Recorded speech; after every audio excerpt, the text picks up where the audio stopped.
जो इस पवित्र पावन मेरठ की पवित्र भूमि पर क्रांतिकारियों की इस पवित्र धरा पर बैठकर 7 दिवसीय शिव महापुराण की कथा श्रवण करने का सौभाग्य मिला।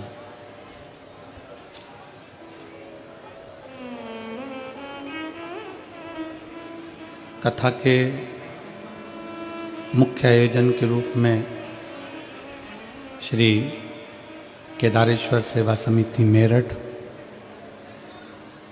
मुख्य यजमान के रूप में श्री संदीप गोयल जी, श्रीमती रश्मि गोयल जी, श्री आशीष बंसल जी, श्रीमती पूनम बंसल जी, संरक्षक डॉक्टर ब्रजभूषण जयप्रकाश जी अग्रवाल, डॉक्टर राम कुमार जी गुप्ता, अध्यक्ष कृष्ण कुमार गुप्ता, महामंत्री आशीष बंसल जी, ऋषि अग्रवाल जी, राजेश जी, सुमित जी, अनिल जी, विपिन सिंह जी, सुमित सिंह जी, राहुल जी, अर्ची जी, सिंघल जी, आशीष प्रताप सिंह जी, पवन बंसल, बबीता बंसल जी। एक बार सभी यजमान परिवार के लिए जोरदार ताली बजाकर स्वागत, वंदन, अभिनंदन। जिन्होंने इस पवित्र पावन शिव महापुराण की कथा का दिव्य और भव्य आयोजन कराकर आप और हमको कृतार्थ किया है। शिव की कृपा बिना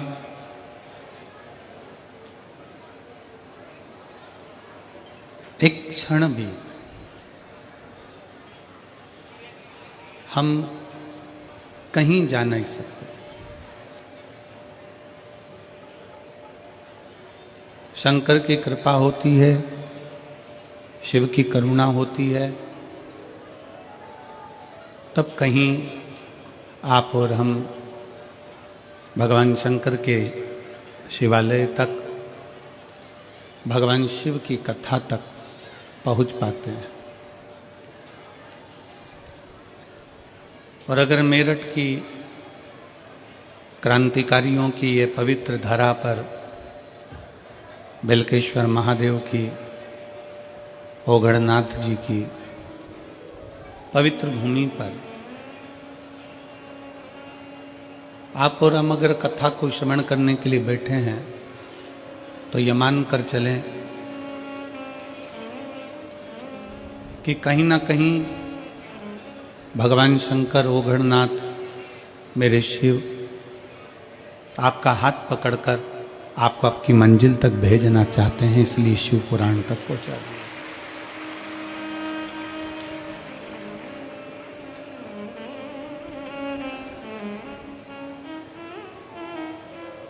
दो कारण हैं मनुष्य के जन्म के।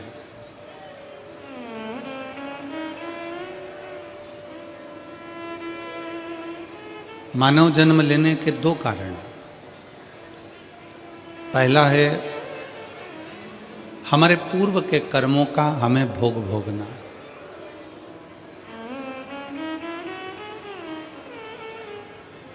हमारे जो पूर्व के कर्म हैं उनको भोगने के लिए ये मानव का शरीर मिला।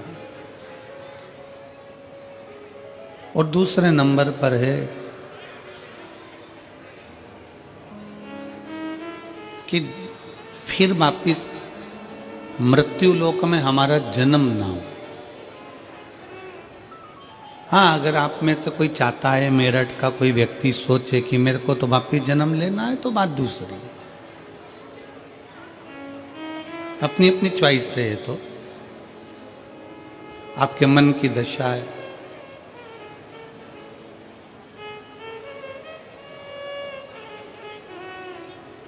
दो कारण से मानव का शरीर मिला। एक अपने कर्म का भोग भोगने के लिए, और दूसरा फिर पुनः वापिस ये मनुष्य का शरीर ना मिले, हम हमारे शंकर के हो जाएं और शंकर हमारा हो जाए और ये शरीर उसमें समा जाए।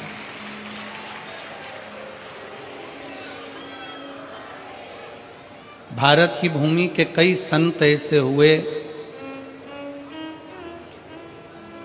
जिनका शरीर नहीं मिला, जिनकी बॉडी नहीं मिली, जिनका अंतिम संस्कार नहीं हुआ।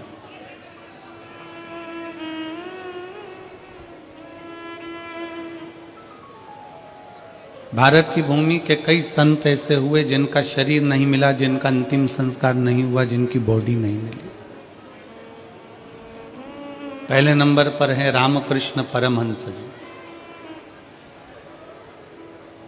जो मां जगत जननी जगदम्बा अम्बा में सशरीर समा गए। दूसरे नंबर पर है चैतन्य महाप्रभु जी, जो जगन्नाथ जी में सशरीर समा गए।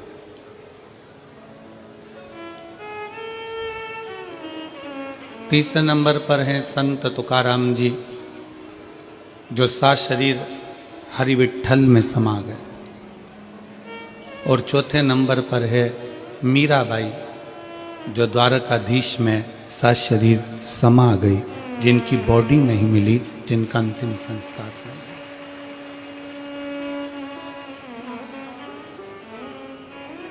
जिनकी बॉडी नहीं मिली है, जिनका अंतिम संस्कार नहीं हुआ।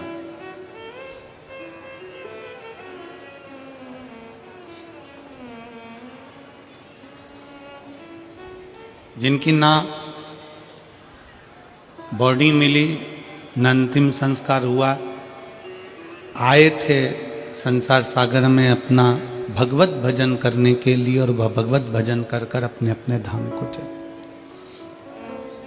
दो कारण मनुष्य के शरीर के हैं, पहला अपना कर्म भोगना है, और दूसरा जो शरीर मिला है, इस शरीर को फिर पाना जरूरी नहीं, इस शरीर को परमात्मा तक पहुंचाना जरूरी। परमात्मा तक।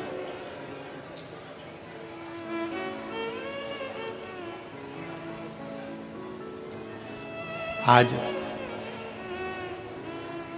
16 दिसंबर है,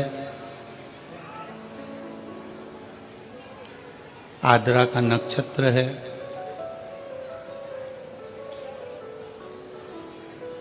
हजारों शिवरात्रियों के बराबर आज का दिन होता है, जिस दिन भगवान शंकर के एक अग्नि खंभ में ज्योति प्रकट होती है, और वो ज्योति सभी 12 ज्योतिर्लिंग में और सभी शिवालयों में विराजमान हो जाती है। मेरठ के इस पवित्र प्रांगण में विराजमान सभी शिव भक्तों को हम बहुत बहुत बधाई देते हैं, भगवान शंकर के प्रागट्य की, शिव के प्रागट्य। और संपूर्ण देशवासियों को, संपूर्ण विश्व में विराजमान शंकर के भक्तों को, शिव भक्तों को बहुत बहुत साधुवाद।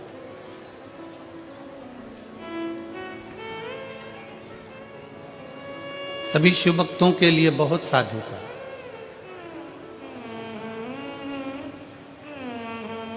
आज ही के दिन की कथा कहती है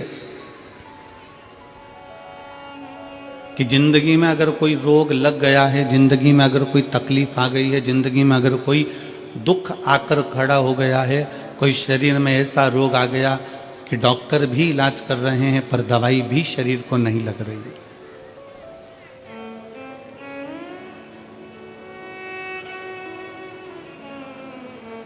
तो आज की कथा कहती है कि पानी को वाणी से अमृत बनाओ। क्या करना है? जम के बोलो जरा। पानी को वाणी से अमृत बनाओ। अब पानी को वाणी से अमृत कैसे बनाओगे?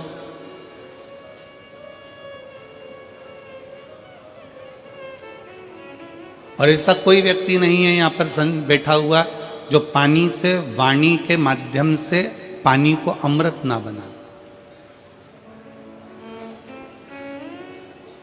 आज आद्रा की कथा कहती है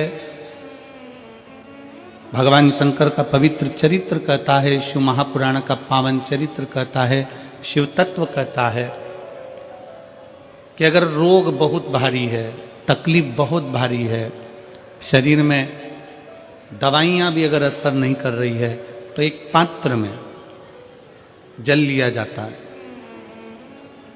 और पंचाक्षर मंत्र नमः शिवाय या षडाक्षर मंत्र ओम नमः शिवाय या श्री शिवाय नमस्तुभ्यम जप कर उस पानी की ओर देखते रहते हैं और मंत्र का जाप करते रहते। एक माला 108 मनके की जब पूरी हो जाए, उस पानी को देखते देखते 108 मन का 108 बार भगवान का नाम पूरा हो जाए, उसी पानी को फिर भगवान शंकर पर समर्पित कर दिया जाता है और उसी पानी को झेल लिया जाता है और दिन में सुबह, दोपहर और शाम 3 बार उसका आचमन किया जाता है। शरीर में दवाई लगना प्रारंभ हो जाती है और रोग का निवारण हो जाता है। इसको कहते हैं पानी को वाणी से अमृत बनाना।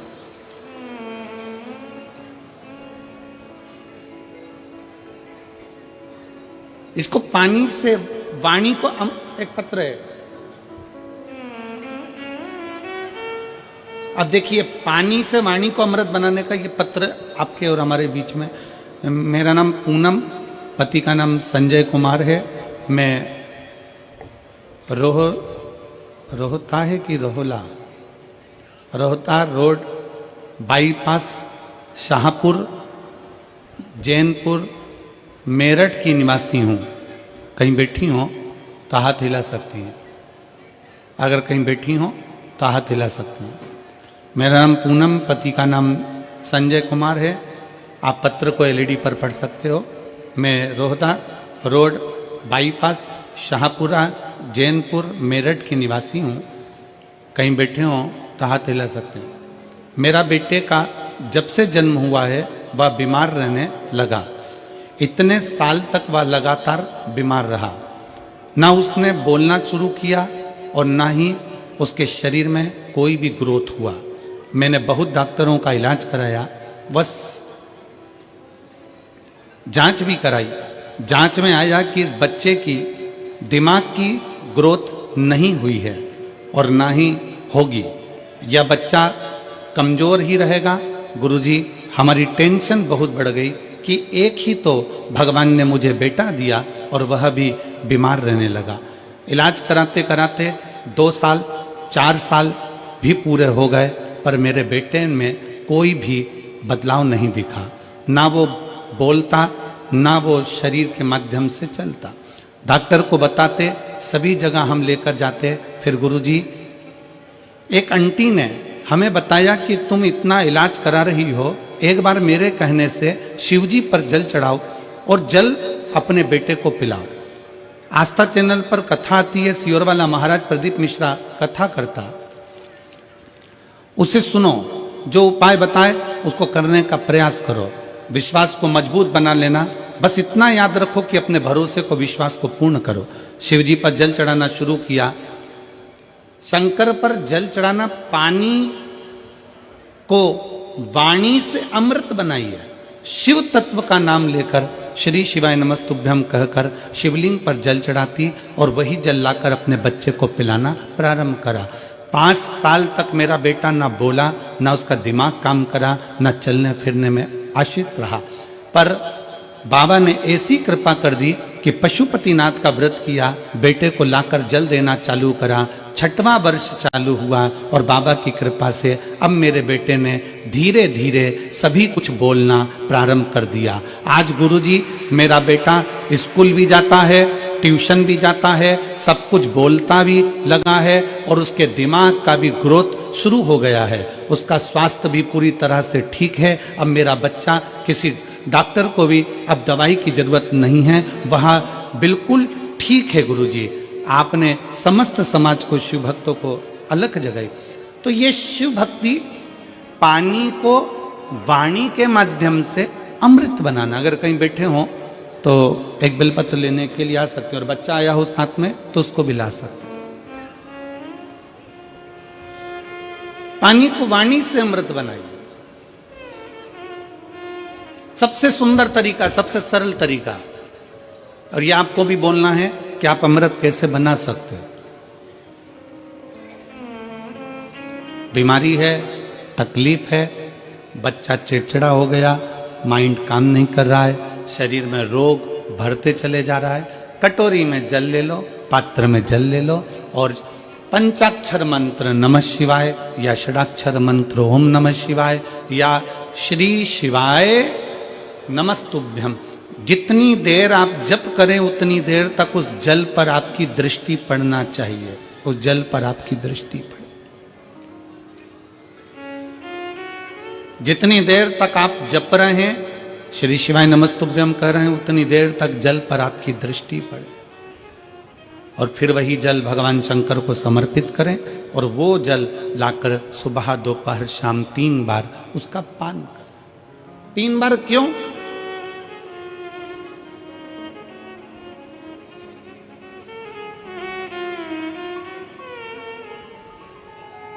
त्रिलोकी का नाथ, त्रिकालदर्शी, कैलाशी, अविनाशी, त्रिपुंडधारी, त्रिबेलपत्रधारी, त्रिनेत्रधारी, त्रिशूलधारी, त्रिपुंडधारी, त्रिलोकी के नाथ के 3 दर्शन मूल हैं। प्रातः का दर्शन जो हमें हमारे जीवन की सतमार्ग बताता है, मंगल मार्ग की ओर लेकर जाता है। दोपहर का दर्शन हमारे जीवन में हमें उलझनों से बाहर निकाल देता है और शाम का दर्शन हमें चैन की नींद सोना सिखा देता है और आनंद में रहना सिखा देता है। वो त्रिपुंडधारी को 3 दर्शन।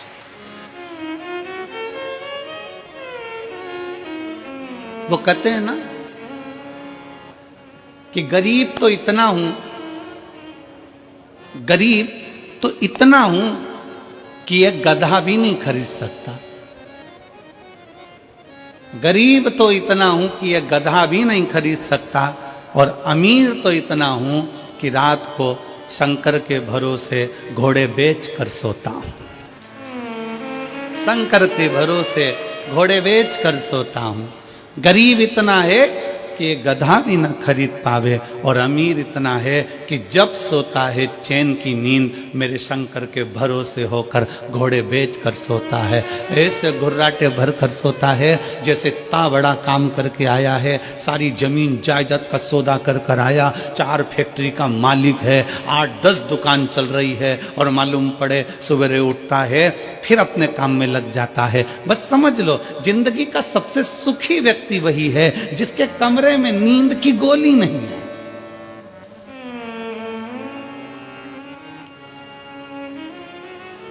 सिर के पास में कोई बाम की शीशी नहीं है,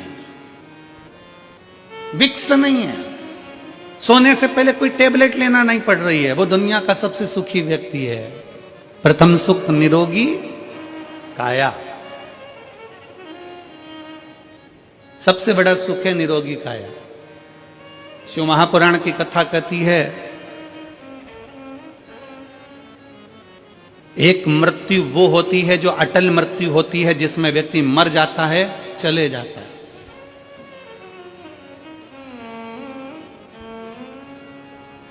जन्म से लेकर मरने तक के बीच में व्यक्ति 100 बार और मरने की कतार पर आ जाता है। कितनी बार? जम के बोलो जरा, कितनी बार पास में आ रहा है मृत्यु के? 100 बार। मरने वाला मृत्यु अलग है कि मरेगा, परंतु उसके पहले जन्म से मृत्यु के बीच में 100 बार तुम्हारे पास में मौत आती है। 100 बार। कहीं बीमार पड़ गए, एक्सीडेंट हो गया, कहीं कोई कार्य हो गया, कहीं दिमाग खराब हो गया, कहीं मानसिक टेंशन बढ़ गया, कहीं डिप्रेशन में पहुंच गए, कहीं किसी ने कुछ कह दिया, कहीं कुछ हो गया। 100 बार मौत मृत्यु तुम्हारे नजदीक में आती है। किसी ने पूछा ये शंकर पर चढ़ाया गया जल श्री शिवाय नमस्तुभ्यम कहाँ काम आता है? शिव महापुराण की कथा कहती है जो अटल मृत्यु सत्य है वो तो आएगी, मरोगे उसको कोई नहीं टाल सकता, पर जो 100 बार मृत्यु तुम्हारे नजदीक में आती है, तुमने अगर कोई धर्म करा, पुण्य करा, सत्कर्म करा, शिव का नाम लिया, पंचाक्षर नाम लिया, शंकर को 1 लोटा जल चढ़ाया, श्री शिवाय नमस्तुभ्यम कहा है, समझ लो कि तुम्हारे पास में जब 100 बार मृत्यु मृत्यु नजदीक में आती है ना, तो तुम्हारा पुण्य, तुम्हारा भजन, तुम्हारा स्मरण, तुम्हारा मंत्र जाप, तुम्हारा एक लोटा जल उस मौत को टालता चले जाता है और आगे बढ़ता चले जाता है। अटल मृत्यु तो सत्य है, वो तो आना है, पर उसके पहले भी 100 बार मृत्यु आती है। कहीं बीमार पड़ गए, एक्सीडेंट हो गया, कुछ हो गया, कुछ हो गया, बार बार मौत करीब में आती चली जाती है, बार बार मृत्यु करीब में आती चली जाती है। पर उस मृत्यु को तुम भगवान की भक्ति से, तुम भगवान के भजन से, तुम अपने स्मरण से टाल रहे हो, तो मंत्र जाप से उसको टाल रहे हो।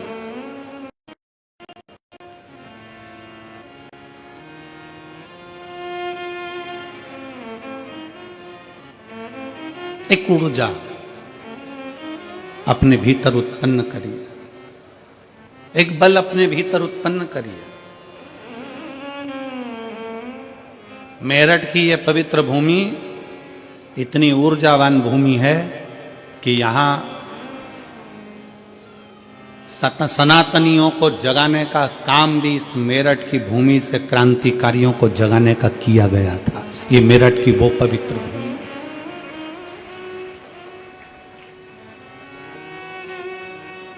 और कहां से जागे थे? शंकर के दरवाजे से, ओगड़नाथ जी के दरवाजे से।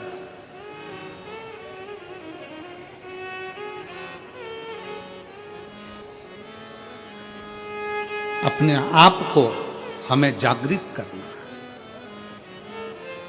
अपने आप को हमें जागृत करना है। शिव तत्व कहता है, भगवान शंकर की कथा कहती है कि पानी को वाणी से अमृत बनाओ। और जब पानी को वाणी से, कई माताएं कहती हैं हमारा बच्चा नहीं सुनता, बहुत बहुत हम परेशान हो गए हमारे बच्चे के लिए, वो सुनता ही नहीं गुरुजी, हम कह के परेशान हो गए। कोई कहती है मेरी सास मेरे पक्ष में नहीं बोलती, कोई कहती है मेरी बहू मेरे पक्ष में नहीं रहती, कोई कहता हमारा बेटा नहीं सुनता, कोई कहती है हमारी बहू नहीं सुनती, कोई कहे हमारा भाई नहीं सुनता। और होता है, आज का जमाना बड़ा विचित्र है। एक बहू को समझाओ तो बहू कह देती गुरुजी मैं किसी के बाप की नहीं सुनूंगी, और बूढ़ी बूढ़ी माताओं को समझाओ तो माताएं कह देती है ये कल की आई मैं इसकी सुनूंगी।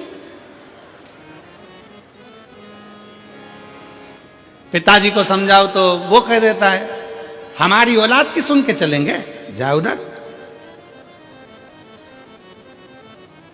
सास ससुर को समझाओ तो वो कह देते हैं मेरे को तो मेरा पति नहीं समझा पाया तो इसकी सुनूंगी।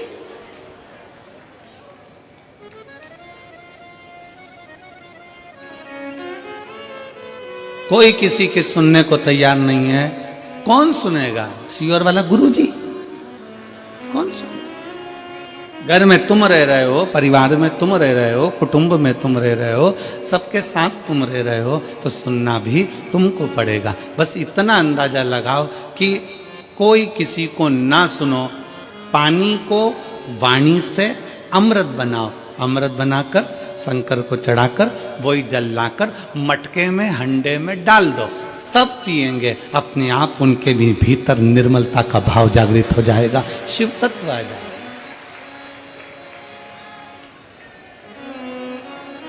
शिव तत्व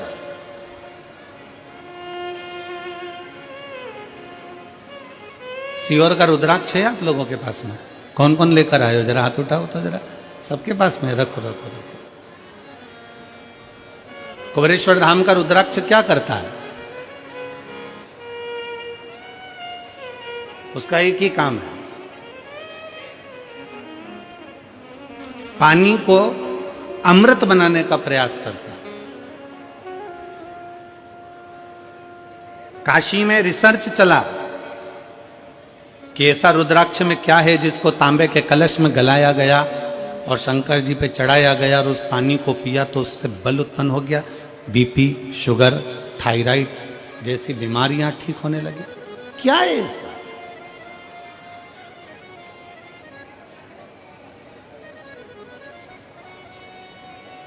हम कहते हैं शिव महापुराण के अंतर्गत एक मुखी से लेकर 14 मुखी तक रुद्राक्ष का वर्णन किया गया। शिव महापुराण में एक मुखी से लेकर 14 मुखी तक रुद्राक्ष का वर्णन किया गया और एक भी रुद्राक्ष, कोई कहता है कि एक मुखी रुद्राक्ष ज़्यादा प्रबल होता है, कोई कहता है 2 मुखी प्रबल होता है, कोई कहता है 3 मुखी प्रबल होता है, कोई कहता है 5 मुखी प्रबल होता है। सारे रुद्राक्ष कोई ना कोई कहता है कि ये बहुत प्रबल होता है। फिर किसी ने कहा गुरुजी एक मुखी रुद्राक्ष कहीं मिलता है क्या? हमने कहा आज के जमाने में एक मुखी आदमी नहीं मिलता तो रुद्राक्ष की बात करते। आज के जमाने में आदमी नहीं मिले, अपनी पार्टी हार जाती है तो लोग दूसरे की पार्टी में चले जाते हैं, आदमी एक मुखी नहीं दिया तो यहां रुद्राक्ष की क्या बात करते? इधर दाल नहीं गली तो उधर पहुंच गए, उधर दाल नहीं गली तो उधर पहुंच गए, उधर दाल नहीं गली तो उधर पहुंच गए। दिन भर डोलते रहते हैं, दिन भर।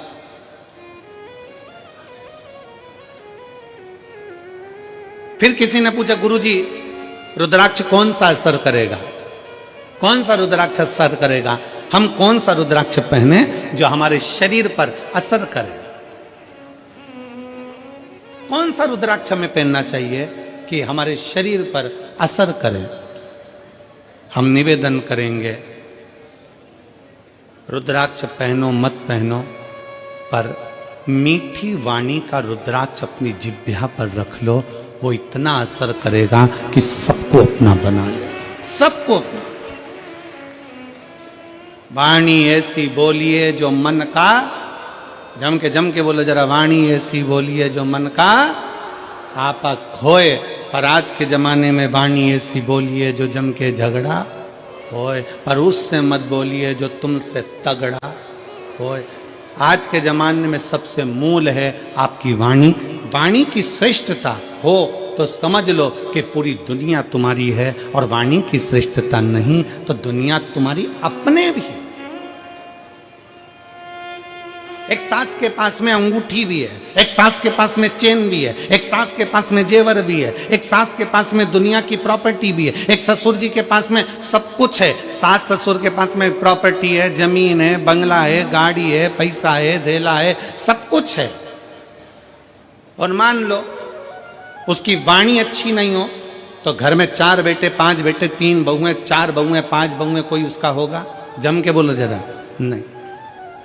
और अगर आपके पास में कुछ भी नहीं है, आपके पास में ना प्रॉपर्टी है, ना गाड़ी है, ना बंगला है, ना जमीन है, ना जायदाद, कुछ भी नहीं, और उसके बाद अगर आपके पास में मीठी वाणी है ना, बस मीठे शब्द है ना, तो पड़ोसी भी आकर तुम्हारी गुलामी कर कर चले जाएगा, पड़ोसी भी आएगा तो तुम्हारी सेवा कर कर चले जाएगा।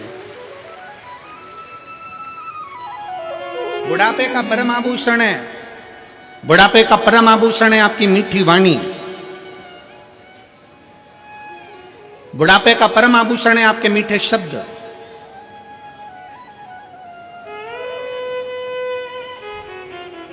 जब माता रानी के दर्शन करने के लिए वैष्णो देवी की सीढ़ियों पर चढ़ते हैं तो बड़े प्रेम से कहते हैं, प्रेम से बोलो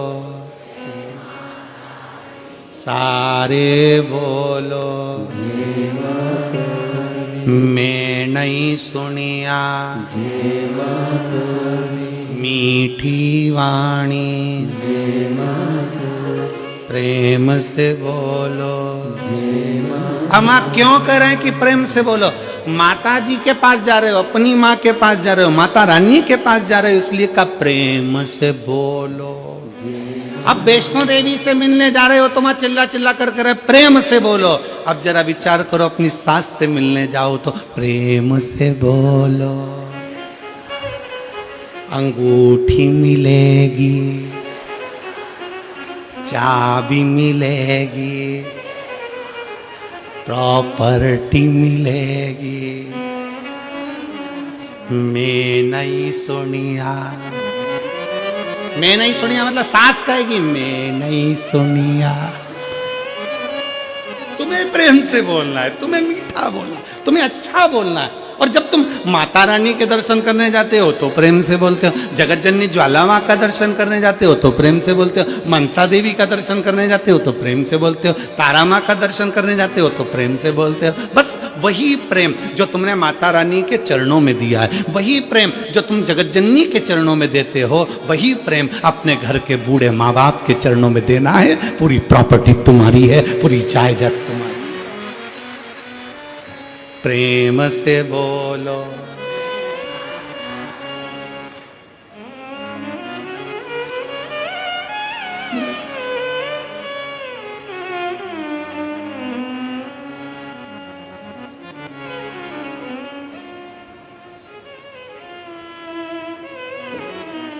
बस एक मीठी वाणी, एक मीठा शब्द आपकी जिह्वा के मीठे उच्चारण भगवान के करीब में लेकर जाते हैं।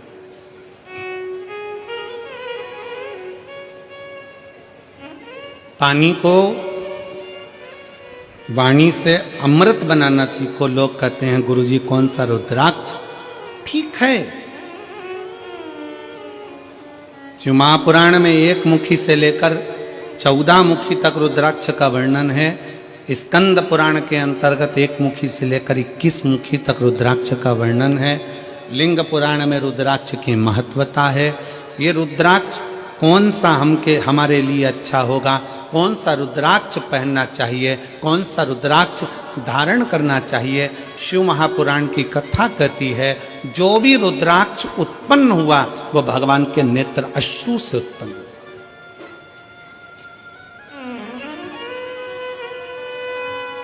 और केवल एक के मिलन से नहीं, रुद्राक्ष शंकर और पार्वती के मिलन से उत्पन्न हुआ है। मिलन से।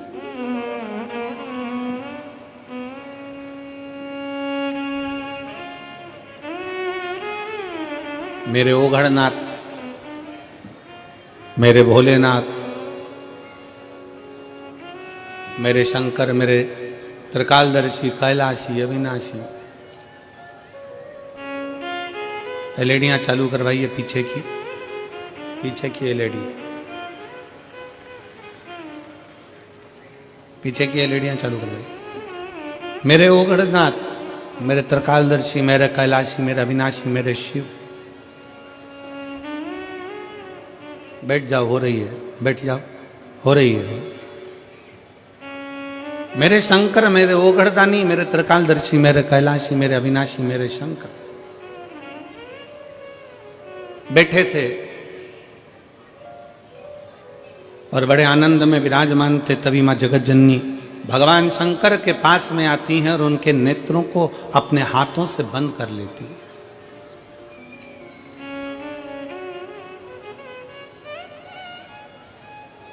मां जगत जननी ने अपने हाथों से भगवान शंकर के नेत्रों को बंद किया और नेत्र को बंद करने पर भगवान शंकर के नयन से जो अश्रु गिरा, उस अश्रु से रुद्राक्ष की उत्पत्ति है।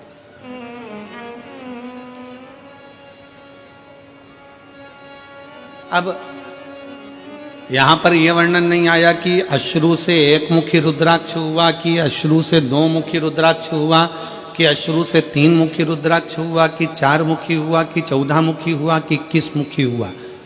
माता ने हाथ का स्पर्श किया, नेत्र बंद हुए, अश्रु नीचे गिरा, उससे रुद्राक्ष उत्पन्न हुआ। शंकर भगवान का पुत्र है रुद्राक्ष, शंकर भगवान का स्वरूप है रुद्राक्ष, शंकर भगवान का प्रतिबिंब है रुद्राक्ष। इसलिए शिव महापुराण की कथा कहती है, एक तो पंचाक्षर मंत्र नमः शिवाय, षडाक्षर मंत्र ओम नमः शिवाय, श्री शिवाय नमस्तुभ्यम और रुद्राक्ष, ये वो हैं जिनका एक स्पर्श मात्र, जिनको नजदीक में रखा जाए तो जीवन का एक सुख अपने आप उसके करीब में आता चले जाता। मात्र स्पर्श। और देख लिया संसार हमने देख लिया, सब मतलब के यार हमने देख लिया।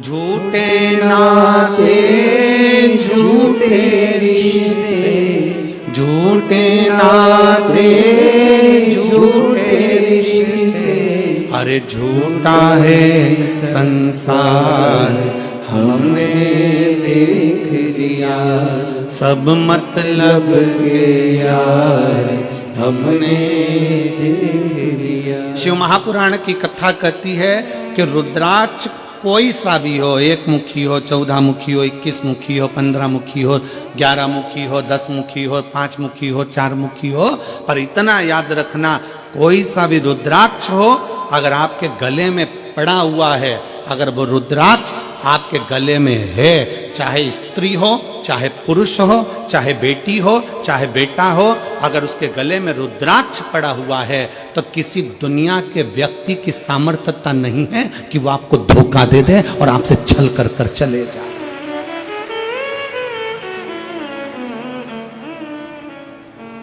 किसी की सामर्थ्यता नहीं है कि वो आपके साथ में छल कर जाकर, रुद्राक्ष है।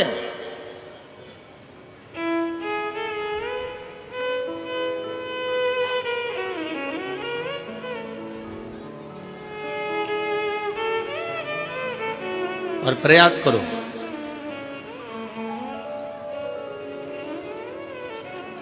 जितना समय मिलता है ना उतना समय अपने बच्चों को संस्कार देने में भी लगाया करो। थोड़ा थोड़ा समय, थोड़ा समय। तन, मन और धन, ये तीन अगर ठाकुर में नहीं लगते, ठाकुर मतलब जानते हो ना, हमारे आगे बैठे हैं लड्डू गोपाल जी, ठाकुर जी, शंकर जी, भोलेनाथ जी, राम जी, ये सब तन, फिर से बोलो, तुम लोग बोलो, क्या क्या चीज? तन, मन और धन, ये तीन ठाकुर में नहीं लगते तो ठेके पे लग जाते हैं। याद रखो, क्या क्या चीज? जम के बोलो जरा। तन, मन और धन अगर भगवान में नहीं लगते, ठाकुर में नहीं लगते तो ठेके पे लग जाते हैं। इसलिए अपने तन को भी परमात्मा में लगाओ और मन को भी परमात्मा में लगाओ, और थोड़ा धन हो तो उसको भी परमात्मा में लगाओ, तो गलत जगह पर नहीं जाए, ये गलत जगह पर नहीं पहुंचे।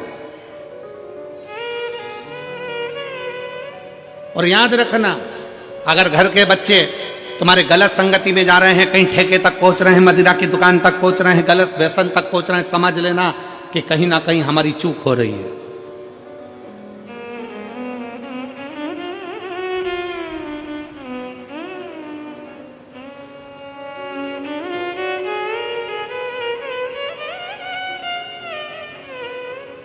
कहीं ना कहीं हमारी चूक हो रही है। जब माता सती भगवान शंकर से विवाह करती हैं, जब माता सती भगवान शिव से विवाह करती हैं, तो भगवान शंकर से विवाह कर कर माता सती बड़े प्रेम से, आनंद से, उत्साह से, आनंद के साथ रहती हैं।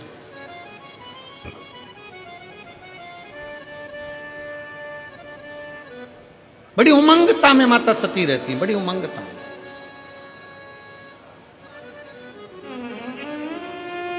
और शिव महापुराण की कथा में देवी भागवत में एक प्रसंग आता है कि देवी भागवत में एक प्रसंग आकर कहा जाता है कि माता सती अगर अपने परिवार के साथ भी अगर कहीं बाहर निकल कर जाती थी तो माता सती के नेत्र नीचे की नीचे ही रहते थे।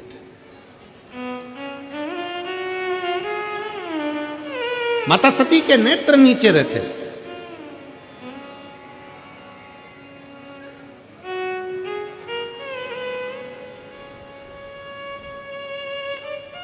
होना चाहिए। बहन, बेटी और पत्नी के नेत्र अगर झुके रहते हैं, बहन, बेटी और पत्नी के नेत्र अगर झुके हैं तो उसके घर के भाई, बाप और पति का सिर कभी नहीं झुकता है।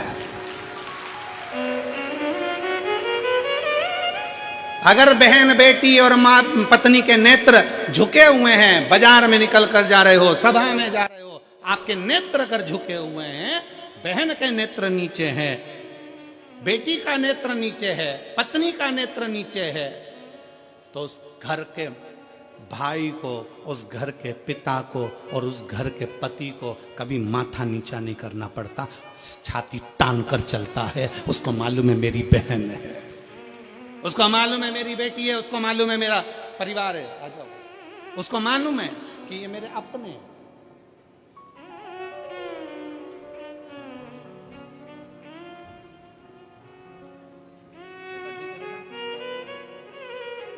एक उसके लिए भी।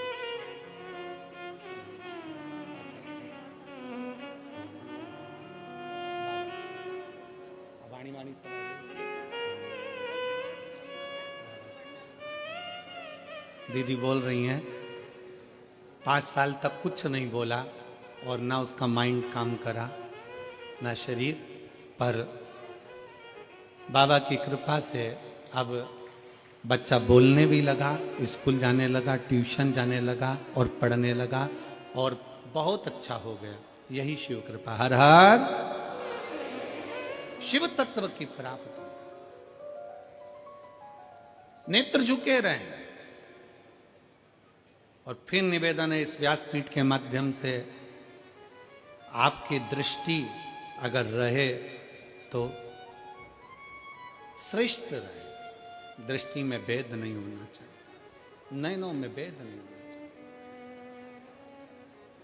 गलत सोच, गलत विचार, गलत दृष्टि हमको गलत मार्ग की ओर लेकर चली जाती है और फिर वही दुख, वही तकलीफें हमारे जीवन में आती है। वही तकलीफ। हुआ क्या था? बिंदु और चंचुला की कथा कलापन ने श्रवण करी और भगवान ईश्वर जी और गौरा जी उनकी कथा के यजमान बने, शंकर पार्वती उनकी कथा के यजमान बने। किसकी गलती थी? बिंदु का ब्राह्मण था, चोरी नहीं करता था। बिंदु का ब्राह्मण था, छल नहीं करता था। बिंदु का ब्राह्मण था, बेईमानी नहीं करता था। केवल चंचुला देवी ऐसी आई और वो चंचुला देवी ने कहा कि तुम्हारे घर में मैं विवाह कर आई हूं, क्या है ये? तुम्हारे घर में कुछ भी नहीं, तुम्हारे घर में वैभव नहीं, तुम्हारे घर में धन नहीं। पति को उसने चोरी में लगा दिया। कहीं से भी लाओ, कहीं से भी लाओ, पर लाओ, मुझे चाहिए। पति चोरी नहीं करता था, बिंदुक चोरी नहीं करता था। कभी कभी अपने मन में विचार लाइएगा कि बिंदुक जब चोरी करता था, बेकार काम करता था, गलत काम करता था, तो उसके लिए शंकर भगवान जजमान बनने की क्या जरूरत थी? शिव जी को जजमान बनने की क्या जरूरत थी? शंकर जी को कथा सुनने की क्या जरूरत थी? उसकी मुक्ति के लिए शंकर जी ने क्यों प्रयास किया? क्योंकि बिंदुक चोर नहीं था, बिंदुक छली नहीं था, बिंदुक ब्राह्मण होकर भी प्रपंच नहीं करा। पर पत्नी चंचुला ऐसी आई और उस चंचुला ने कह दिया, तुम्हारे यहाँ धन नहीं है, तुम्हारे यहाँ वैभव नहीं है, तुम्हारे यहाँ दौलत नहीं है, जाओ कहीं से भी लाओ। बिंदुक ने कहा मैं ब्राह्मण हूं और सुन, मेरी आय इतनी नहीं है, मैं इतना नहीं कमा सकता। तो पत्नी ने कह दिया चोरी करो ना। पर दुनिया के लोगों को यह नहीं मालूम, चोरी करने वाला हमेशा चोट्टा की चोट्टा ही रहता है। चोट्टे का कभी प्रमोशन नहीं होता। जिसका धन चले गया, उसकी अगर चेन गई, सामान गया, तो ये तो है कि बाबा उसको कहीं से कम आज नहीं तो कल, महीने 2 महीने में 3 महीने में उसको वापिस बड़ा मंगलसूत्र, वापिस बड़ी चेन भोलेनाथ उसको दिला देगा। पर चोट्टे का प्रमोशन नहीं होगा। चोट्टा चोट्टा ही रहेगा। और तुम खुद देख लो कितने चोट्टे कितना सामान चोरते। और आप लोगों से हम बार बार व्यासपीठ से कहते हैं, बार बार निवेदन करते हैं, जितनी कथा होती है हर कथा में कहते हैं अपनी चेन, कीमती सामान, मंगलसूत्र, अपने मोबाइल, कीमती कीमती सामान, डायमंड, हीरा, सोना, चांदी, सब अपने घर छोड़कर आओ। क्योंकि जो डायमंड से बड़ा डायमंड है मेरा शंकर ओगड़दानी त्रिकालदर्शी कैलाशी, उसकी कथा सुनने के लिए जा रहे। अपना जेवर अपने घर, 2 चीजें अपने घर में रखो कथा में आने से पहले, एक जेवर, दूसरा तेवर। तुम कितने बड़े भी कुछ भी हो, अपने घर के हो, यहां तेवर भी मत दिखाओ कथा में आने के बाद। तुम मुझे जानते नहीं हो, फोन लगाता हूं, अब भी आगे बैठने की व्यवस्था करवाता हूं। तो जेवर और तेवर दोनों घर रखिए। शिव महापुराण की कथा में ना जेवर की जरूरत है, और जम के बोल दो जरा, ना तेवर की जरूरत है। तुम्हारी पहचान होगी किसी से भी, हमारी पहचान तो उससे है जो शमशान में रहता है, सीधा, उससे सीधी पहचान है।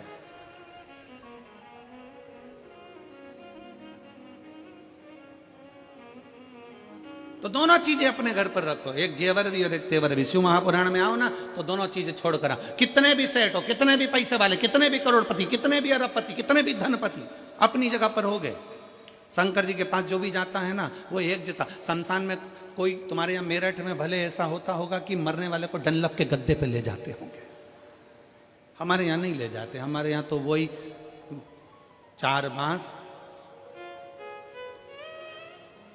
40 कंडे, 4 कंधे, उत्ते में राम नाम,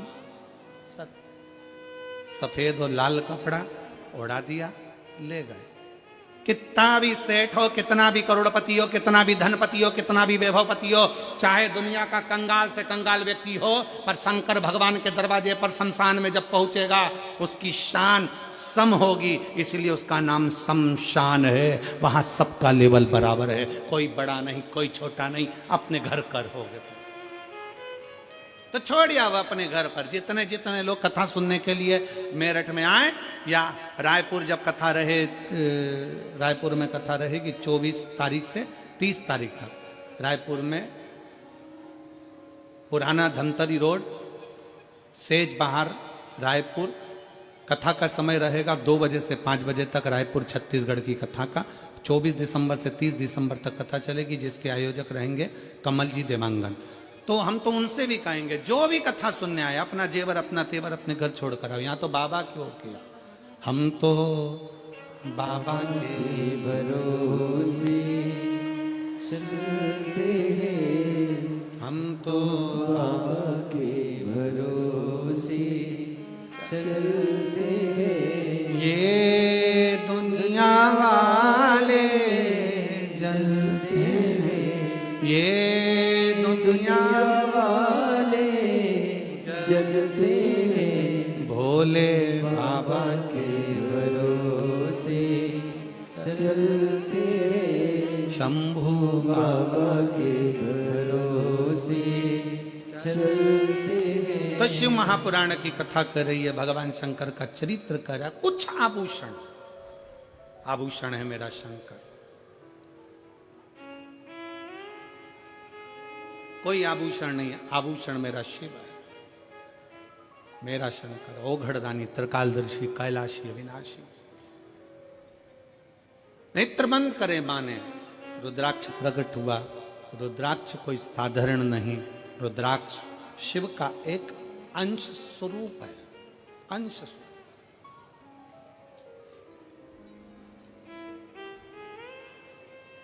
हमारे मार्ग को सुलभ बनाने का काम करता है रुद्राक्ष। सुलभ बनाने, इसलिए प्रयास करें कि तन मन और धन काहे में लगाएं। जम के बोलो जरा, ठाकुर में लगाएं, भगवान में लगाएं, शिव में लगाएं, भक्ति में लगाएं। अगर ये तन भी अगर नहीं लगा तो एक दिन ये भी बेकार हो जाएगा, और मन और धन ये भी अपने अपनी मंजिल तक नहीं पहुंच पाए।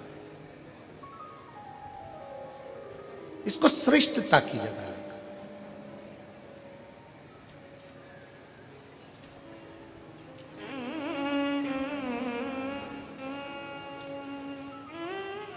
दक्ष प्रजापति ने जब माता सती का विवाह करा था भगवान शंकर के साथ में,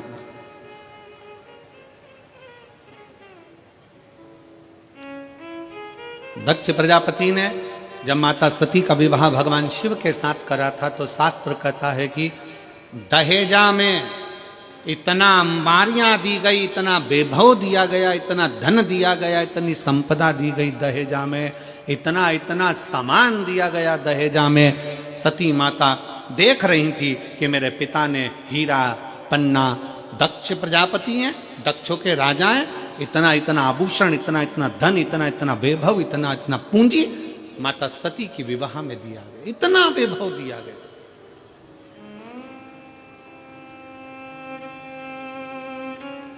और शिव महापुराण की कथा कहती है वो सतयुग था जिसमें सती माता के कन्यादान में इतना सारा आभूषण दिया गया था, इतना सारा धन दिया गया था। वो त्रेता युग था जिसमें राम जी के विवाह के समय पर माता सीता जी को बहुत सारा दहेजा दिया गया था।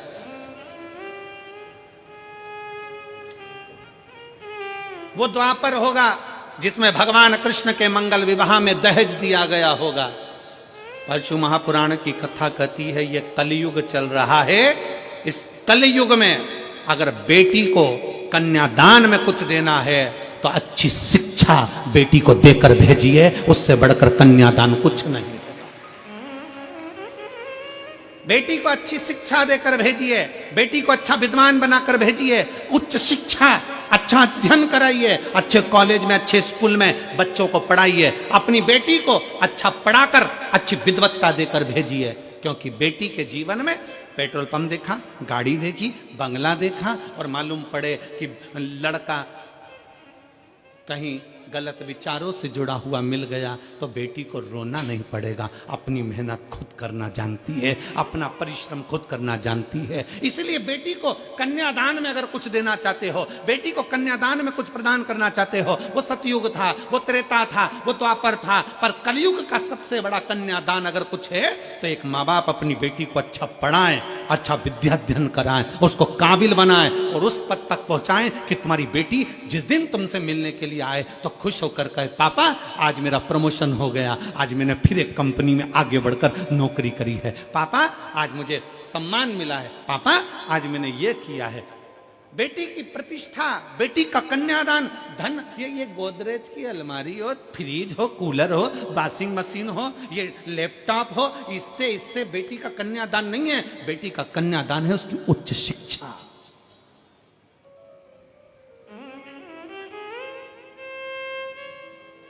बेटी का कन्यादान है उसकी अच्छी पढ़ाई।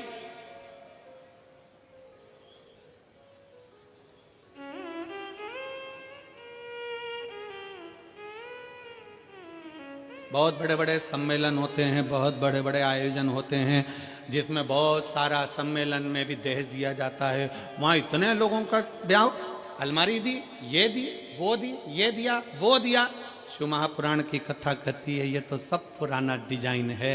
अगर सबसे अच्छा कन्यादान है तो आप आज के जमाने में सनातन धर्म की बेटियों को सनातनी बनाने का प्रयास कर दो और उच्च शिक्षा का प्रयास कर दो, उससे बढ़कर कोई कन्यादान नहीं, उससे बढ़कर कोई कन्यादान नहीं। और फिर कथा में आइए, माता सती के विवाह में कन्यादान में ढेर सारा आभूषण, रतन, माणिक, मोती, सोना, चांदी, हीरा, पन्ना, अंबर, पीतांबर, गाड़ी, बंगला सब दिया गया। फिर माता पार्वती जी का विवाह हुआ तो कन्यादान में कुछ नहीं दिया गया। क्यों? क्योंकि हिमालय राज की बेटी माता पार्वती भगवान शंकर की भक्ति में लीन थी। हिमालय राज ने देख लिया कि मेरी बेटी ने अच्छी शिक्षा ग्रहण कर ली है, अच्छा विद्याध्ययन ग्रहण कर लिया है, तो मेरी बेटी को अभी दहेज के समान की नहीं, मेरी बेटी तो खुद संस्कारित है। जिस घर में जाएगी वहां बंगला बना देगी, जिस घर में जाएगी वहां आभूषण ले आएगी, जिस घर में जाएगी वहां अंबर पीतांबर हो जाएंगे। और हम वही सोच लेकर बैठे।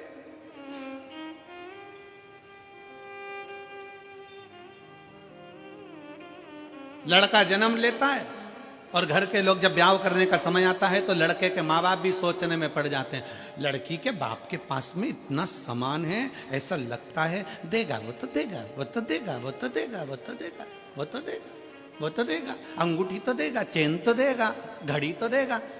अरे तुम्हें सोचना चाहिए कि लड़की के बाप के पास में कितना भी सामान हो, पर मेरा लड़का इतना बोल्ड है, वो कमाकर अपनी पत्नी को देगा और हमें भी देगा। ये बोल्डता होना चाहिए।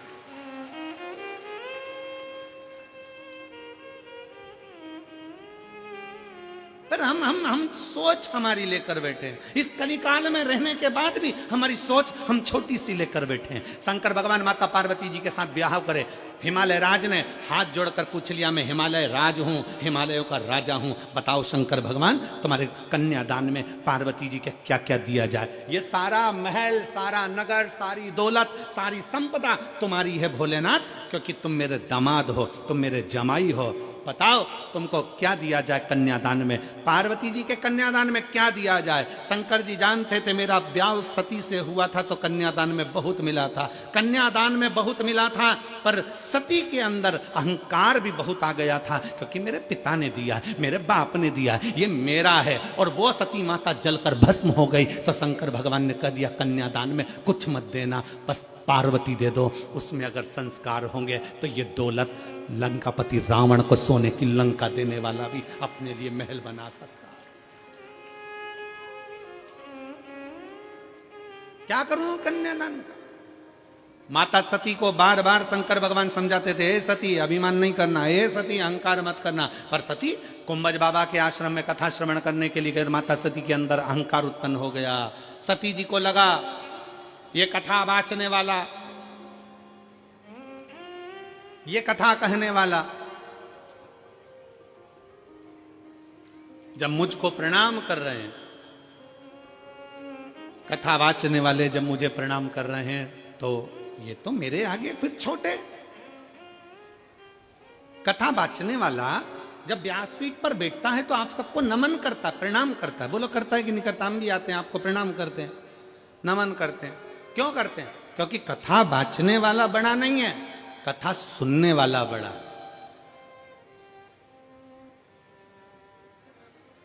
कथा वाचने वाला कभी बड़ा नहीं हो सकता, कथा सुनने वाला बड़ा। और वैसे भी सुनने वाले जितने हैं वो सब जमीन पर बैठते हैं। जमीन पर बैठते हैं तो जिनके पास जमीन होती है लोग उनको जमींदार कहते हैं। तो तुम सब जमींदार हो। कथा वाचने वाला तो चार पाए की चौकी पर बैठा है, जमीन पर बैठे तो जमींदार, चौकी पर बैठे तो चौकीदार। अब तुम जमींदार हो, तुम्हारी मर्जी पड़ी तो बैठे, नहीं तो उठ के चल दिए। तुम जमींदार हो, तुम्हारा मन पड़ा तो पानी की बोतल निकाली, पी गए। जमींदार हो तुम, तो जमीन पे बैठे हो बड़े आनंद से। जमींदार हो, तुम्हारा मन पड़ा तो चाय कूड़ ली, निपटा लिया। जमींदार हो तुम, तो जेब में से निकाल के मल भी लेते हो। जमींदार हो, थोड़ी देर में भजन आएगा तो फटकी भी लगा लोगे।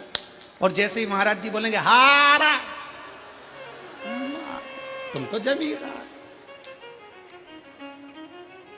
जमींदार तो कुछ भी कर सकता, बेचारा चौकीदार फंसा ना, जो हाथ जोड़ के बैठा, चौकीदार फंसा। उसको तो पूरी 3 घंटे की ड्यूटी देना है, और पूरी 3 घंटे की ड्यूटी देने के बाद फिर हाथ पैर सीधे करना है। तुम्हारा मन, तुम तो मर्जी पड़े तो कथा सुनते सुनते, और मन पड़ जाए तो फिर मोबाइल निकाल के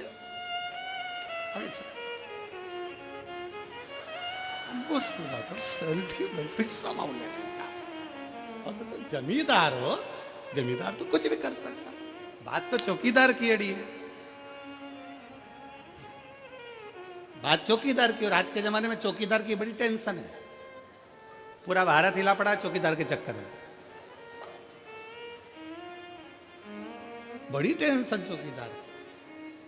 और महाराज ज्योतिर्मय स्वरूप आज ही के दिन प्रकट हुआ था, इसलिए बाबा के भाव से निवेदन कर अपने दिल की बात कही।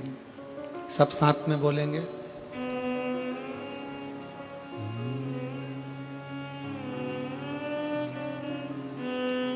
श्री शिवाय नमस्तुभ्यं।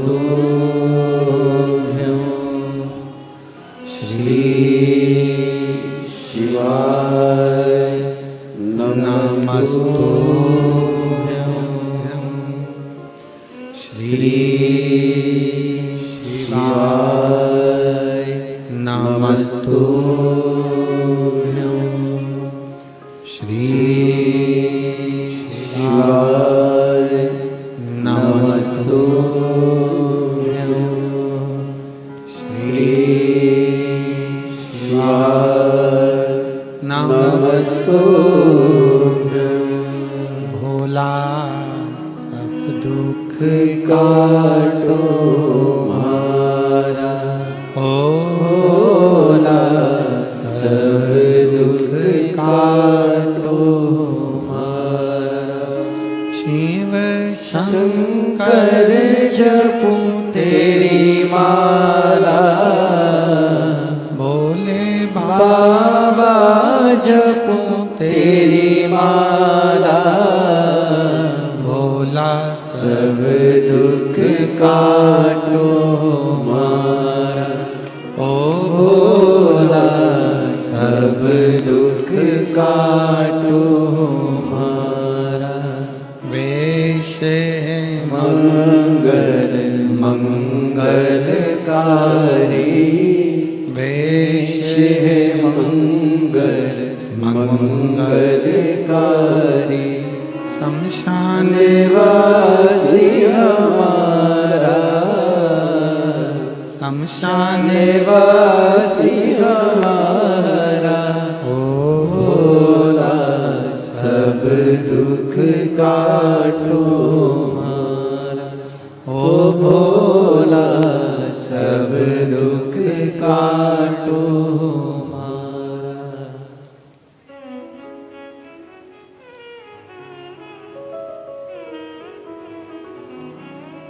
भगवान ओगड़दानी, त्रिकालदर्शी, कैलाशी, विनाशी शिव की कथा कर रही है। सती माता के विवाह में बहुत सारा दहेजा दिया गया, पर पार्वती माता के दहेजा नहीं। अच्छा संस्कार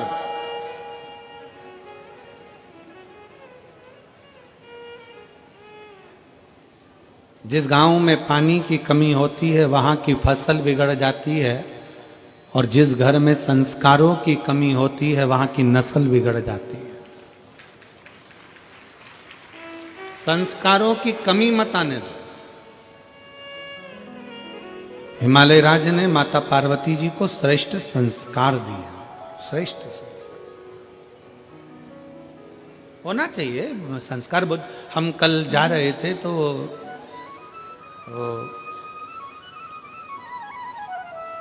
संदीप गोयल जी के बेटे शिवम हमारे साथ में थे।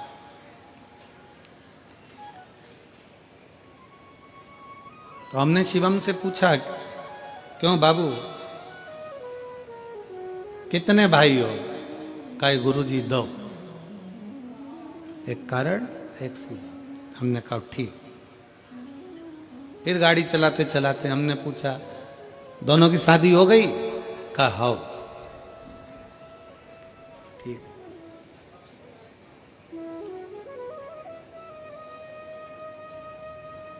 हमने कहा दोनों बहुएं? तो कहा हाँ गुरुजी दोनों बहुएं हैं। हमने कहा पढ़ी लिखी हैं सब? कहे हाँ गुरुजी पढ़ी लिखी है। हमने कहा फिर तुम अगर कोई कर्म कर रहे हो, तुम कोई कार्य कर रहे हो, या तुम्हारा कोई वो स्कूल है, आदिक है, तो हमने कहा उन बहुओं को भी थोड़ा बहुत काम सौंपो, जिससे वो भी स्कूल जाएं। उनकी जो एजुकेशन उनके माँ बाप ने दी है, वो एजुकेशन का सही उपयोग वो कर सके और उसको आगे बढ़ा सके। अपने ज्ञान को दूसरे को दिया जाए। धन चोरी हो सकता है, संपदा चोरी हो सकती है, वैभव चोरी हो सकता है, सत्ता वापिस चोरी होकर बदल भी सकती है, पर आपके भीतर की विद्वत्ता, जो माँ बाप ज्ञान देते हैं, जो संस्कार देते हैं, जो विद्या अध्ययन आपने करा होता है, वो अपना ज्ञान अपन दूसरे को देकर हो सकता है कि उसको अच्छे लक्ष्य तक पहुंचा सके। और वही माता पार्वती जी का चरित्र कर रहा है। हमारे बच्चों को हम कन्यादान में कुछ दें ना दें, हमारे बच्चों को हम अलमारी, फ्रिज और वो थाली का सेट, डिनर सेट, मोती का सेट, सोफा, बोलते जाओ, सोफा सेट, हाफ सेट, और ये सब मिलने के बाद फिर ससुराल वाले अपसेट।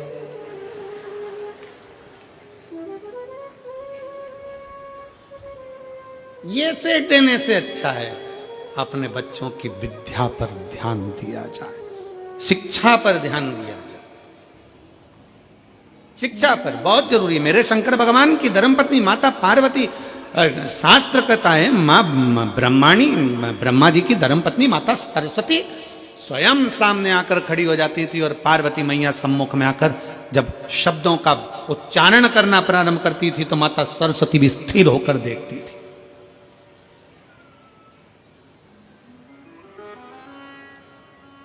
और एक बार माता ब्रह्माणी को अहंकार आ गया था।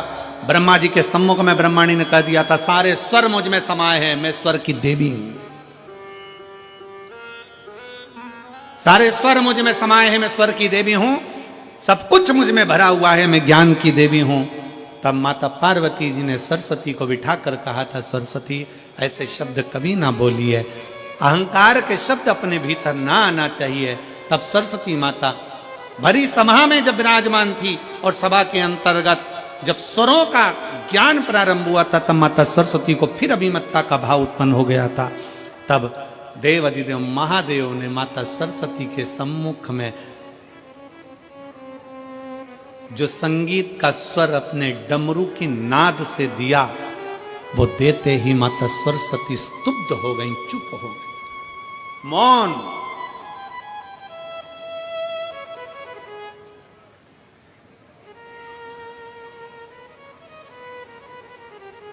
सरस्वती माता मौन हो जाती है, एकदम चुप, स्तुप्त।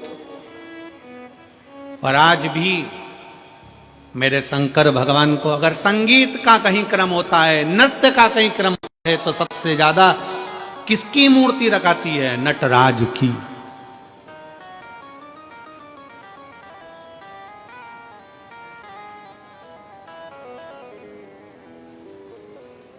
शिक्षा वो आभूषण है, शिक्षा वो हीरा है जो अपने बेटी को, अपने बेटों को जरूर दीजिए, बहुत जरूरी है।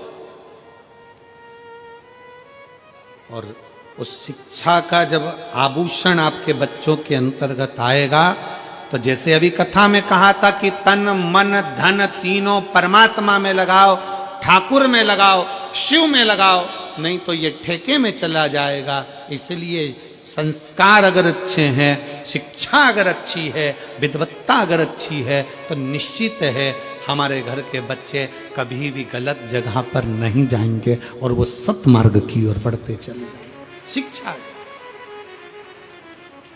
सीखो उनसे। पार्वती मैया को कहा, हिमालय राज बोले क्या दें हम आपको, क्या प्रदान करें हम आपको, आप ले लीजिए, इतना धन वैभव संपदा सब है, ये पूरा महल भरा पड़ा है, हिमालय राज का पूरा नगर बड़ा पड़ा हुआ है, ढेर सारा सामान बड़ा पड़ा हुआ है, ले जाओ इसको। शंकर भगवान बोले नहीं, मुझे ये नहीं चाहिए, मुझे केवल पार्वती चाहिए। क्यों? क्योंकि शंकर जी जानते थे कि पार्वती जी ने व्रत तप साधना करी है, वो मुझे पाने के लिए करी है, और व्रत तप साधना जब मुझे पाने के लिए करी है, तो पार्वती मेरे लिए आ रही है, मैं उसके लिए।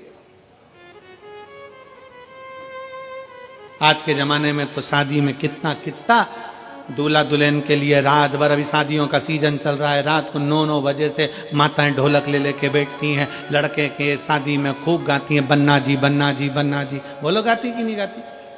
अरे बोलो तो जम के गाती ना। और लड़की के यहाँ गाते हैं बनी जी बनी जी बनी जी। बना बनी का मतलब है कि दोनों में बन के रहे, और दोनों में नी बनी तो काहे का बना और काहे की बनी, उसका मतलब ही क्या हुआ? और तुम ढोलक पीट पीट के गा रही, बना जी दिल्ली जाना जी, वहां से लहंगा लाना जी, बन्नी फिर पहन के आएगी, फिर यूं इठलाएगी, फिर यूं फरमाएगी कि झुमका गिरा रहे। क्या मतलब? तो मतलब क्या हुआ ये बताओ।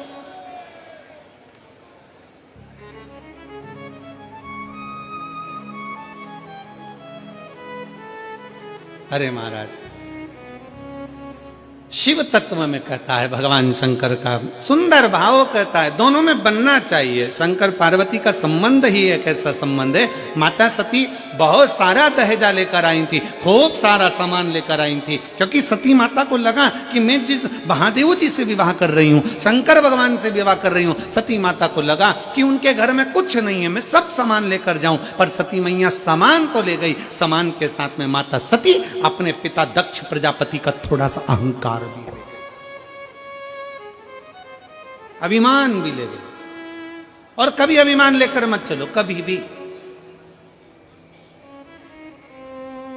उस अभिमान को छोड़कर चलो। हम यजमान परिवार आशीष जी बंसल जी को इस बात के लिए धन्यवाद देंगे। आशीष बंसल जी जितनी बार सीओर आए, जितनी बार एक दो कथा में भी उनसे मिलना हुआ, तो उन्होंने, हमने जब बातचीत हुई तो उनके शब्दों में हमको एक बात अच्छी लगी कि वो हमेशा एक ही बात करते थे, गुरुजी हम पूछते मेरठ में व्यवस्था, तो कहे गुरुजी सब भोलेनाथ बैठा है सब करेगा, शंकर जी बैठा है सब करेगा। और हमारी जो समिति है केदारेश्वर समिति, गुरुजी बहुत बोल्ड है।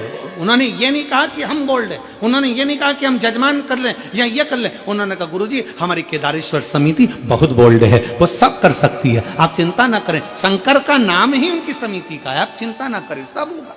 इसको कहते हैं समर्पण, अभिमत्ता को त्याग कर शिव तत्व की प्राप्ति, अहंकार को पटक कर शंकर की प्राप्ति। सती मैया लेकर गई सामान, तो सामान के साथ में ले गई थोड़ा सा अभिमान। इसीलिए फिर निवेदन है, जितने भक्त शिव महापुराण की कथा को आस्था चैनल के माध्यम से सुन रहे हैं, टीवी चैनल के माध्यम से सुन रहे हैं, फेसबुक यूट्यूब के माध्यम से सुन रहे हैं, और इस मेरठ की पवित्र भूमि से सुन रहे हैं, आपसे निवेदन है बहू लाना तो कार वाली नहीं, बहू लाना तो संस्कार वाली लाना, जो हमारे को लेकर चले। हो सकता है कार के साथ थोड़ा सा अहंकार आ जाए, हो सकता है कार के साथ थोड़ा सा अहंकार आ जाए, पर शिव पुराण कहती है कि संस्कार के साथ कभी अहंकार नहीं आता, संस्कार के साथ संस्कार ही रहता है। उसकी भक्ति का बल बढ़ता है, उसके विश्वास का बल बढ़ता है। एक पत्र है,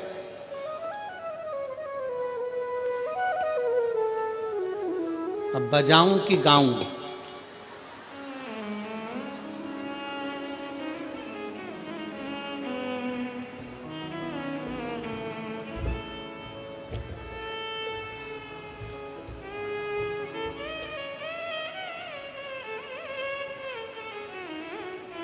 मैं बच्चों की दादी, हमारी भी दादी हो, मैं सतीश चौधरी पत्नी मंजू देवी, गांव रामपुरा, जिला बदायूं, उत्तर प्रदेश से हूँ। मेरा मोबाइल नंबर ये है। अब डमरू पकड़ा दिया तो नंबर तो हमको याद हो गया। ठीक है, कहीं बैठी हो तो हाथ हिला सकती हैं, और अगर आई हो तो बेलपत्र लेने के लिए आ सकती हूँ। मैं सतीश चौधरी पत्नी मंजू देवी, गांव रामपुरा, जिला बदायूं, उत्तर प्रदेश से आई हूँ। मेरा मोबाइल नंबर ये है। मैं बहुत दुखी थी बाबा। मुझे 15 साल का एक लड़का, 16 साल की एक बेटी थी। मेरा बेटा जो 15 साल का था, उसको बीमारी लग गई और ब्लड कैंसर हो गया। ब्लड कैंसर से मृत्यु हो गई। उसके बाद एक बेटी है, पर मन ठीक नहीं रहता, रोती रहती कि मेरा लड़का चले गया।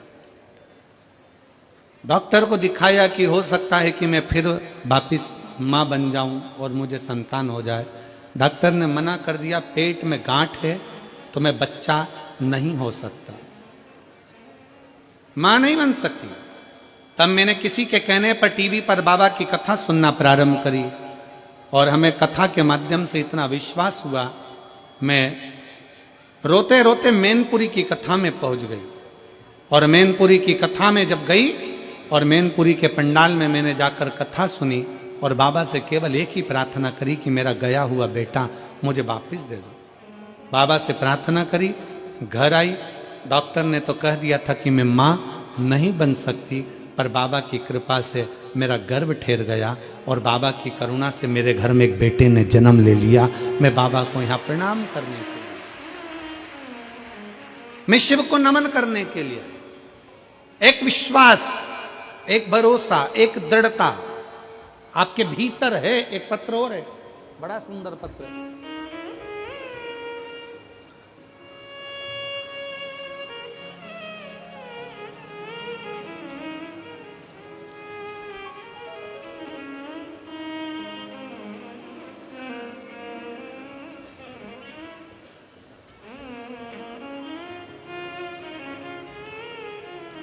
मैं ज्योति अंकुर शर्मा, जिला सहारनपुर से आई हूँ।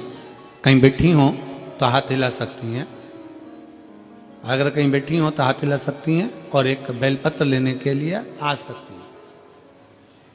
मैं ज्योति अंकुर शर्मा, जिला सहारनपुर से आई हूँ। एक लोटे जल का मैं क्या वर्णन करूँ गुरुदेव। हमारा जानवरों की दवाई का, वेट मेडिसिन का अपना व्यापार था। कोरोना महामारी के दौरान व्यापार बंद हो गया। उसके बाद हमसे नौकरी लगवाने के नाम पर एक आदमी ने पैसे ले लिए और भाग गया। बहुत कष्ट में थे, कर्जे में आ गए, चारों तरफ से अंधेरा छा गया, किसी भी अपने ने साथ नहीं दिया। जब बच्चे दूसरे बच्चों को देखकर कुछ भी मांगते ना तो आंखों से आंसू आ जाते। बहुत नकारात्मकता आ गई, किसी भी चीज में मन नहीं लगता। गुरुदेव, बच्चे भूखे रहते, दूसरों का मुंह देखते, शरीर में बीमारियों ने भय लगा रहता। तब फिर मेरी मम्मी ने आपकी कथा के बारे में बताया और हमने टीवी पर आपकी कथा सुनना प्रारंभ करी। जनवरी 2024 में मेरे पति के मामा जी सीहोर से कंकर शंकर लेकर आए और मेरे पति रोजाना 1 लोटा जल शिवजी को चढ़ाते। हमने शिवरात्रि पर पार्थिव शिवलिंग का निर्माण भी किया, ऑनलाइन अभिषेक किया और बाबा की बेलपत्र को रख लिया। बाबा से बस प्रार्थना करी और बाबा ने सुनी। 3 महीने भी नहीं हुए गुरुदेव, सारा कर्जा मेरे बाबा ने उतार दिया। अब हम किसी भी चीज की कोई कमी नहीं है, सारा भय समाप्त हो गया। जब से बाबा ने हमारा हाथ पकड़ा है, अब हम बाबा के भरोसे हैं राह दिखाने के लिए। बहुत बहुत धन्यवाद। और लाइन अच्छी लिखी है, उसका स्मरण आप और हम करें। भोले बाबा तेरी नौकरी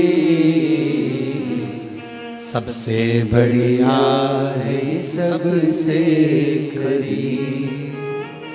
तेरे दरवाजे की चाकरी सबसे बढ़िया है, सबसे खरी। एक शिव पर आश्रित हो, हम शंकर पर आश्रित, हम शंकर पर भरोसा कर। क्या देगा, कैसे देगा, कब देगा, ये वही जान सकता, ये वही जानेगा। हम नहीं जान सकते कि कौन क्या दे रहा है, कैसा दे रहा है। ये उसके ऊपर निर्भर करता है, उसके ऊपर निर्भर करता है। आप जिस आस से, जिस विश्वास से बाबा की कथा को श्रवण कर रहे हो, जिस लगनता से भगवान की कथा सुन रहे हो, मेरा बाबा उसी लगनता से देता।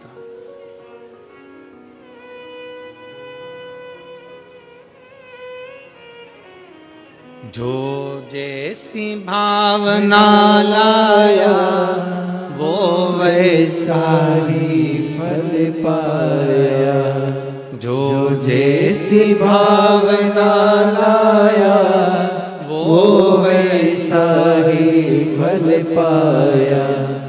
नहीं खाली उसे लौटाया वो मन ही मन हर्षाया। और कर दिया माला माल काशी वाले ने लुटा दिया भंडार काशी वाले ने। ओ कर दिया माला माल काशी वाले ने लुटा दिया भंडार काशी वाले ने। इस पत्र में इस बहन ने लिखा, शर्मा ने, ज्योति अंकुर शर्मा, जिला सहारनपुर से हैं। उन्होंने पत्र में एक लाइन लिखी है, गुरुदेव मेरे बच्चे दूसरे को कुछ खाते पीते देखते उनका मुंह उतर जाता। सही वस्त्र पहनने के लिए भी नहीं थे तो खाने की तो बात, कपड़े तक कुछ ना हो। हालत बहुत खराब थी। तब कुबेरेश्वर धाम के उस कुबेर भंडारी को याद किया और बाबा की कृपा से 1 लोटा जल सारी समस्या का। फिर वो कुबेरेश्वर बाबा संभाल, इसमें कोई दूसरा नहीं, कोई दूसरा देव ही नहीं सकता। किसकी सामर्थ्यता है?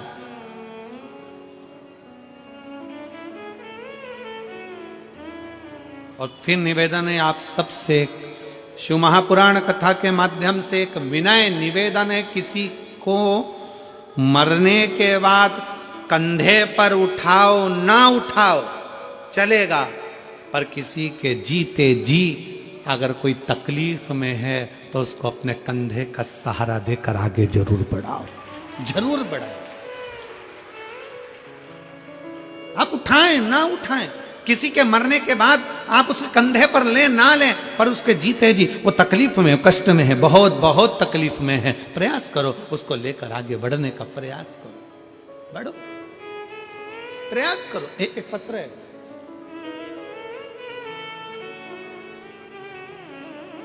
पहले इस लड़के का फोटो देखिए जिसका लीवर, किडनी सब बेकार हो चुका और शुगर इतना बढ़ गया कि उसका लीवर, किडनी सब काम करना बंद कर दिया। बच्चे का फोटो आप लोग एलईडी के माध्यम से देखेंगे जो वेंटिलेटर पर पड़ा। सब कुछ शरीर का जो जो फंक्शन है सब काम करना बंद कर दिया और आखिरी में उसको वेंटिलेटर पर डाला। कविता भाटी, पति का नाम ललित भाटी, हरियाणा, जिला पलवल, फूल विहार कॉलोनी, भूर सिंह मंदिर से हूं। मेरा फोन नंबर, मोबाइल नंबर यह है। एक लोटे जल का मैं क्या वर्णन करूं गुरुजी। मेरे देवर की तबीयत इतनी बिगड़ गई कि शुगर 500 से ऊपर हो गया, जिसके उन्हें सांस लेने में दिक्कत होने लगी, तो जिसे हम उन्हें हॉस्पिटल में ले गए तो डॉक्टरों ने देखने पर बोल दिया तबीयत ज़्यादा है, इन्हें वेंटिलेटर पर डाल दिया। अब इस पत्र के माध्यम से आपके विश्वास को देखना है, आपके भरोसे को देखना है कि आपकी दृढ़ता कितनी प्रबल। गुरुदेव, शरीर पूरा खराब हो गया, किडनी, लीवर सब बेकार हो गया, वेंटिलेटर पर डाला। आखिरी में डॉक्टर ने कह दिया कि शरीर में इतना इन्फेक्शन है कि इनको डायलिसिस चालू करना है, इनको डायलिसिस करना है, और डायलिसिस हो तभी हो सकता है कि आराम लगे। डायलिसिस की बात आ गई। तब आखिरी में किसी ने कथा सुन रखी थी और मंदिर में जाकर एक लोटा जल शिव को चढ़ाकर बेलपत्र लाकर उसके पलंग के पास रखा और जल होठों पर लगाया। बाबा की ऐसी कृपा हुई गुरुदेव। डॉक्टर तो शिव का रूप हैं, पर शंकर का चढ़ा जल भी अपना काम करता है। और हमने फिर निवेदन करेंगे, डॉक्टर शिव का एक अंश है। डॉक्टर भी आपके लिए मेहनत करते हैं, शिव का एक अंश है। डॉक्टर बहुत परिश्रम करते हैं, पर साथ में शंकर पर करा गया भरोसा, विश्वास इतना दृढ़ हो गया। किसी के पास सीहोर का रुद्राक्ष था, वो रुद्राक्ष उसके पास में रखा और बाबा की ऐसी कृपा हुई गुरुदेव, 3 दिन के अंदर उन्हें वेंटिलेटर से नीचे उतार दिया और डायलिसिस की भी जरूरत नहीं पड़ी। उनका किडनी और लीवर काम करना प्रारंभ कर दिया। अगला फोटो लगाया है जिसमें मेरे देवर ठीक हो गए, उनका मैं फोटो लगा रही हूं। अगला फोटो आप लोग एलईडी के माध्यम से देख सकते हो। पहला फोटो, फिर ये दूसरा फोटो जिसमें वो ठीक हुए। शिव तत्व की प्राप्ति, शंकर की भक्ति और शिव की उदारता एक विश्वास के साथ, एक भरोसे के साथ।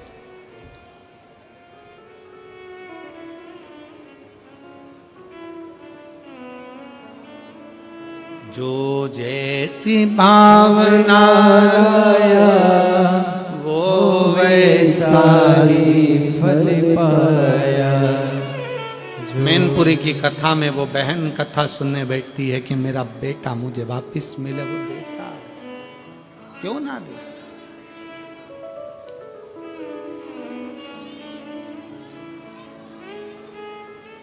कहीं से आए हैं क्या ये लोग? बाबू आप लोग क्यों खड़े हो? कोई बाहर दंडवत आए हैं क्या? दंडवती है, आ जाओ। एक जो दंडवती करता है आ जाओ, आ जाओ।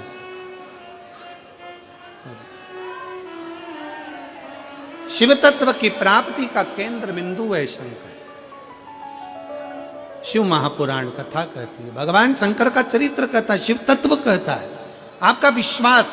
और फिर कल की कथा में जैसे कहा गया था कि विश्वास एक अपने आप पर, अपनी लगनता पर, अपने कर्म पर पूर्ण भरोसा रखना, और दूसरा मेरे शंकर पर पूर्ण भरोसा, पूर्ण भरोसा, पूर्ण भरोसा शिव पर रखिए। और जब भरोसा प्रबल होगा तो शिव को मिलने में देरी नहीं। सती मैया की कथा कर रही है, माता पार्वती जी का चरित्र कर रहा है कि माता सती सामग्री लेकर गई, पर साथ में अभिमान अहंकार थोड़ा सा लेकर चली गई, जिसके कारण उनका ध्यान भगवान की कथा में नहीं लग पाया, भगवान की कथा में उनका चित्त नहीं लग पाया। कुंभज बाबा कथा कर रहे थे, सती मैया का चित्त नहीं लग पाया, सती मैया का मन उच्चिष्ट हो गया, सती मैया का मन उच्चिष्ट हो गया, उनका ध्यान कथा में नहीं गया। और शिव महापुराण का सबसे बड़ा क्रम है, आप जितनी देर पंडाल में बैठो, भगवान की आरती हो, कर्पूर गौरम हो, शिव आरती तक जब तक कथा के पंडाल में बैठे हो, तब तक भगवान शंकर की कथा में तुम्हारा चित्त, तुम्हारा मन, तुम्हारा ध्यान रमा होना चाहिए।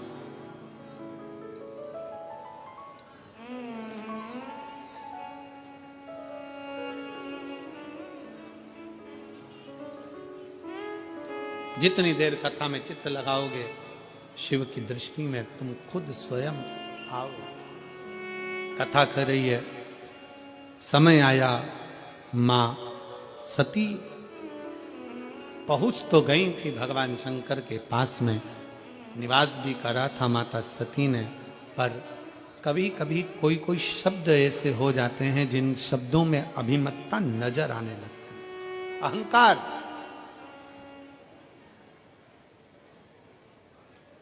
और सब कुछ आए शरीर में, पर कभी अभिमान अपने शरीर में मत आने देना, अपने मन में मत आने देना, अपनी दृष्टि में मत आने देना। अभिमान, अहंकार, अहम अपने भीतर ना आने। अहंकार में तीन गए, धन, वैभव और वंश। ना मानो तो देख लो रावण, कौरव और कंस, तीनों अहंकार में चले गए, तीनों अभिमत्ता में चले गए, तीनों अहम में चले गए। स्वयं लंकाधिपति रावण के सामने भगवान शंकर भी जाकर खड़े हो गए थे और रावण से कह दिया था, रावण तेरे सामने राम युद्ध करने के लिए खड़े होंगे। रावण सुन, अगर तुझे मुझसे कुछ चाहिए, कोई सहयोग चाहिए तो मांग ले। रावण अगर तुझे मुझसे कुछ सहयोग चाहिए तो मांग। रावण कहता है नहीं बाबा नहीं। भोलेनाथ जी से कहता है कि मुझे तुमसे कुछ नहीं चाहिए, क्योंकि मुझ में वो बल है।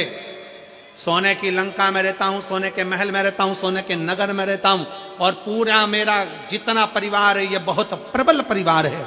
बहुत सारे मेरे नाती पंती, मेरे भाई बंधु हैं, ढेर सारे असुर राक्षस मेरे साथ जुड़े हुए हैं। मुझे कुछ नहीं चाहिए, मुझे नहीं चाहिए। शंकर भगवान तो बोले थे तुझे कुछ चाहिए तो बोल।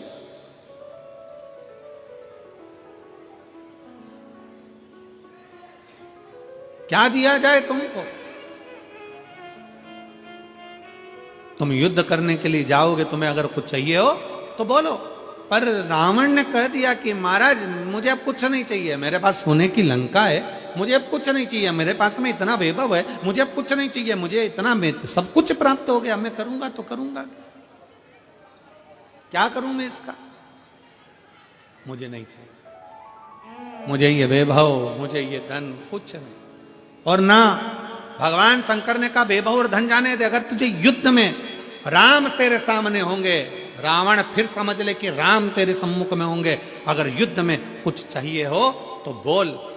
फिर भी शंकर भगवान के सामने रावण कहता है मैं बड़ा वीर हूं, मैं बड़ा प्रबल हूं, मुझे कुछ नहीं चाहिए, कुछ नहीं, क्या करूंगा मैं लेकर?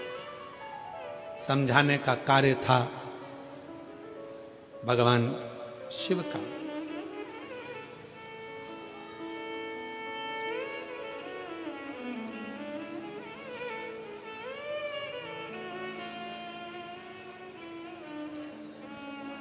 समझाने का काम था भगवान शंकर का।